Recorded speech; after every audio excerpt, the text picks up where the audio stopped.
Welcome back to Open Comments with me, Ash. On today's episode, we are joined by Daniel John, founder of You, Me and Anxiety. Thank you, Daniel, for joining us on the Open Comments hosted by the Open Group podcast today. Thank you for having me. It's great to be here. Thank you. So to start off with, please can you tell us a little bit about what you do and your career journey so far and what made you set up You, Me and Anxiety? Okay, so I'm a copywriter and content manager, but it can be called several different things. People go by different terms. It's kind of the ones I like, but it basically just means that I work with clients and companies to produce primarily, but not always, digital content. So whether that's social media strategies, writing for website copy, creating blogs or articles, and in some cases working with companies that are publishing books. It all came about somewhat by accident, which I think is the case for most people in their career. I left university. I was pretty lost, confused what I wanted to do, and I thought what I wanted was basically to never leave uni. So my plan was to go back, do a master's, PhD, and then lecture. However, it was going to cost me some money, so I needed to get a job to work for a year to build up to that. So I picked up a job in my local council working as a librarian. During that period, I started to write for different publications online. It was pretty much all unpaid, picking up whatever I could. And whilst I was doing it, I kind of realized that this is what I loved about university. It was the writing and research aspect of it. I found out you can get paid for that, and you don't have to pay the university and government to learn about it. So in the end, I built up a portfolio of kind of intern-based free work, and then I took it to a few different agencies local to me, and I picked up a job doing that, transitioning more to social media-based content and learning about that world. And then I left the agency side to go in-house for a charity, and now I am working freelance.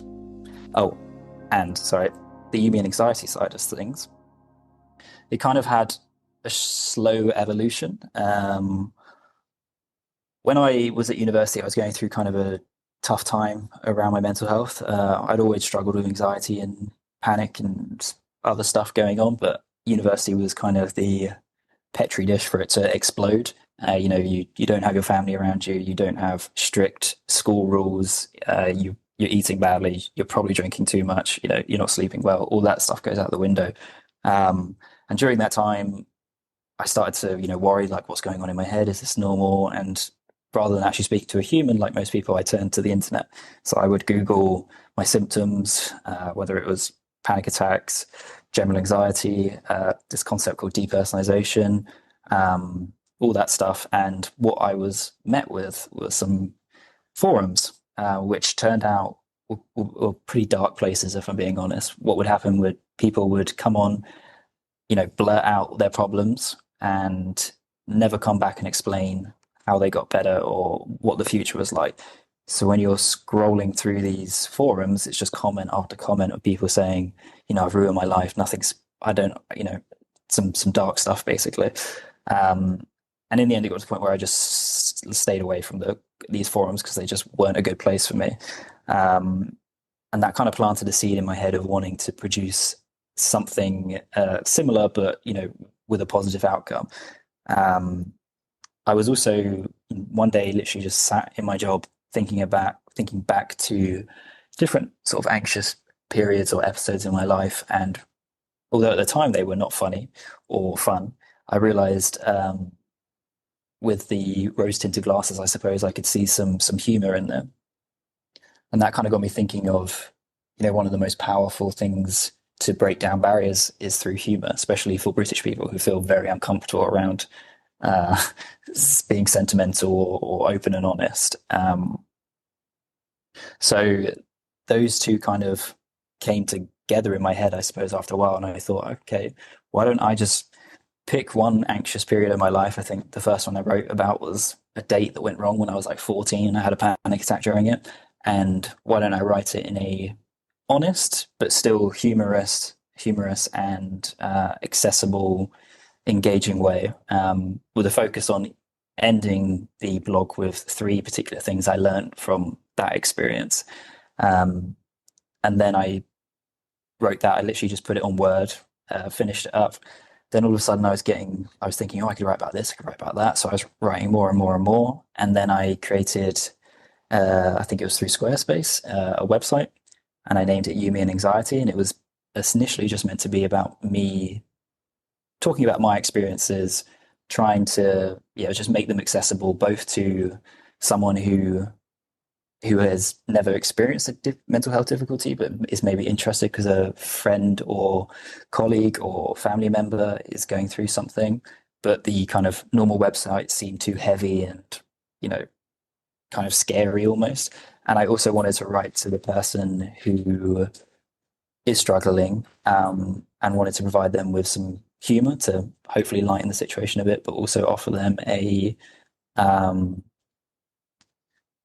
sort of some practical tips at the end, some takeaways. So rather than going to those forums where it's just people saying how bad life is, they could go to this other place. They could maybe have a laugh. They could relate to something, and they could learn from something. And initially, it was just me writing, and then I had a couple of friends and family members who read it and said, "Oh, I would like to talk about my experience." So then they started to do it, and then I put out some ads on InternWise, which is a website I use to build up my portfolio. Mm-hmm. And Ash was actually the first non-family, non-friend that got involved, and I didn't know that. many great, many great articles. You were definitely the most consistent writer we had, and then it kind of grew from there. And there were writers from America writing, writers from Australia. And then I did a little merchandise run where I produced some t-shirts and jumpers to sell. I sold them, and then with them, all of the money that was made from that, I didn't take anything. Everything went to purchasing podcast equipment, and I started a podcast which was called the You, Me and Anxiety podcast, which I loved doing. And then unfortunately the pandemic came swinging in maybe a year into the podcast or less than that, and the main thing that I loved about that podcast was sitting down with guests and being able to connect with them. I feel like in person, it's far, far easier to get people to feel comfortable and willing to share. And for me, selfishly, I like that exchanging of vulnerability. I found, humanizing. It was lovely. And then then the pandemic kicked in, and that wasn't possible. So did a couple of Zooms, but it kind of fizzled out in the end. But that's sort of the origin stories of the website. Thank you. And just touching on collaboration, whether that be, with writers like myself or past colleagues, what are the most important aspects of collaboration according to you? And what do you feel you get most out of collaborating with others? It's a good question. I kind of building on the end of my answering of that last question. Collaborating with people online is great, but collaborating with people in person for me is what really fuels me certainly in a work situation. I absolutely adored in the agency world of going into a meeting room with a bunch of colleagues, getting a whiteboard or some pieces of paper and just throwing out ideas, no matter how crazy they were, and kind of seeing that process of them coming from nothing to a fully formed strategy that we would then use for different clients. Mm-hmm. It was I guess in my world, you don't kind of with a carpenter or a builder, you can see the physical manifestation of what you've actually built. And you obviously don't really get that when you publish everything online. But for me, that was the closest thing of we could come together with no ideas and leave with this, pretty, sometimes good strategy or great strategy. Cool. And now touching on lifelong learning with what you've discussed so far, would you say that, continuing to harness your own skills, but also just learning and adapting, that's helped you along the way as well? Because it certainly sounds, that you've dabbled in different mediums, whether that be writing or podcasts. Do you feel like more in control creatively by doing that, or is it something that is just been ingrained in you from the start in terms of trying different things along the way? I think working with other people has certainly helped me try different things. Like it's easy when you're working by yourself to go down, different rabbit holes. I had a boss once who used to say that she would have to pull me out of the cave because I would go so hyper focused on certain areas that I would need to come out and realize there's a lot more going on, or there's different moving parts here. So for me, having that team around me, or even just a client meeting or whatever, is great to kind of see things from different perspectives. I guess I learned a lot when working in marketing agencies because I'm surrounded by like-minded people who are creative but very and execute things in a very different way from me.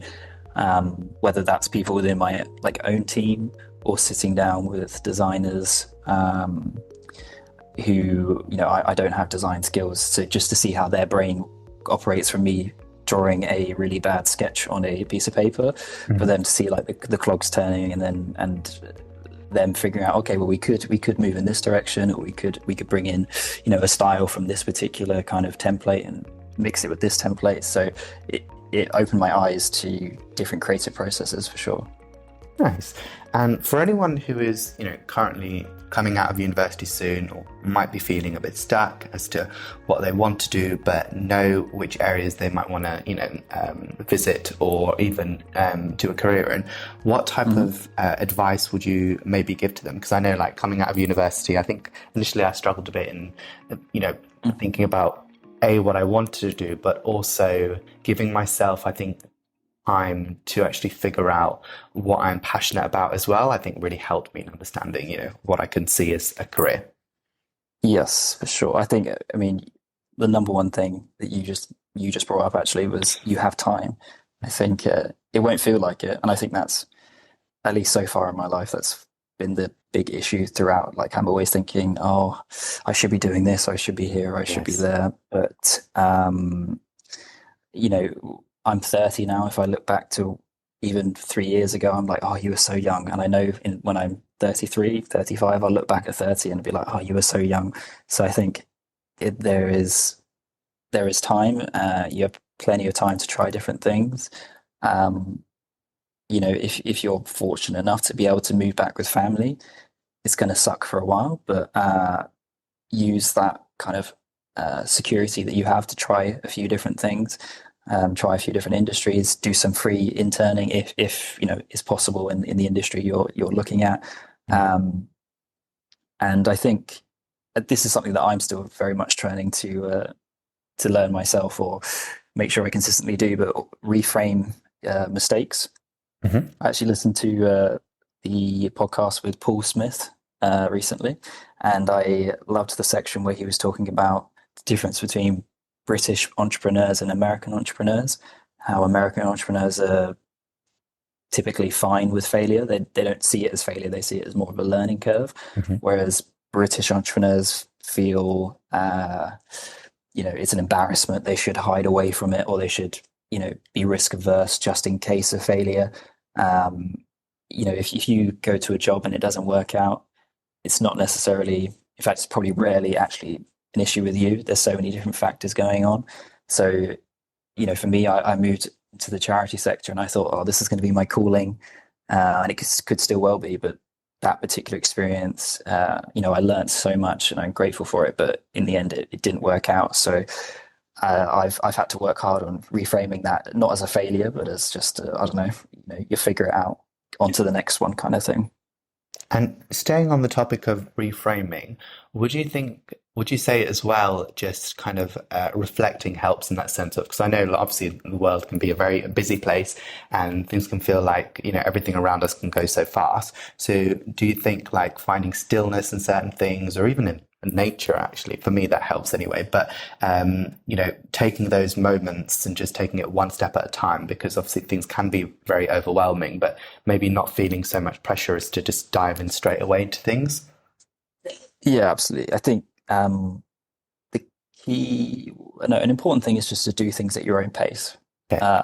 I am, as the default, an observer first. I'm not a doer. So it can take me a while to kind of make the moves, but I will make them, but only when I'm ready. And in the past, I beat myself up for that, for not, jumping in and taking the risk. And I know some people will say, no, you need to jump in, take the risk, each to their own. But I would say if you are more of an observer, you still have to push yourself because otherwise you'll sit still.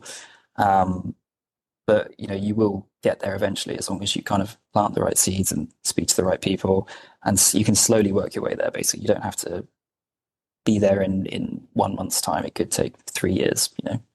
I guess in a way as well, like what you said there, like it's important, to as well, like forge our own paths, right? And we all go at our own paces, and we shouldn't necessarily. I know it's very easy to compare ourselves to others, but going at our own pace isn't exactly a drawback in the sense of we're all at different life stages, or we all have a certain pace that works for us. But, the goal could be the same. It may not be, but still, I think it's important to, continue to not only support each other, but to not be too hard on ourselves in the moment, because that can be quite a default thing, right? To kind of knock ourselves down a bit if we're not where we think we should be, but maybe society expects us to be, that kind of thing. Yeah, for sure. And it's the same with friends. You'll probably feel pressure for career-wise, personal life, whatever. Just it's very hard, and I'm still struggling to do it, but try and block it out. I can see that throughout my life, it's taken me maybe a 2 or 3 years longer than where I'd expected to be, but I've got where I've wanted to go each time. Mm-hmm. I think as well, it's balance, finding the balance that works for you, but also the flow. So for example, like the time and energy you put into certain things, whether that be inside of work or outside of work, and just making sure that you have that time to yourself in between as well. So you kind of recuperate your own energy as well as giving that energy to other people too. Yes, definitely. I mean, if you're kind of more a type A person, or you're very work focused, that can be difficult, and it's probably one of the most important skills that, again, I'm still trying to develop, but to realize that there's plenty of stuff going on outside of work. And again, coming back to that Paul Smith episode, but he was saying, what he used to say was, it's just business. And no one wants to feel just like a number in a company, and it's not always the case, but business will always have to come first. So building a life outside of that is pretty key. Before we wrap up the episode, we'd like to do a quick fire round word association. For example, when I say the word learning, what's the first word that you associate it with? University. Perfect. So after that warm-up word, let's begin, shall we? So 3, 2, 1. Progress. Hard work. Communication. Difficult. Mindset. Important. Milestone. Life. Freedom. Key. Creativity. Fun. Collaboration. Fundamental. Challenge. Rise. Problems. Solutions.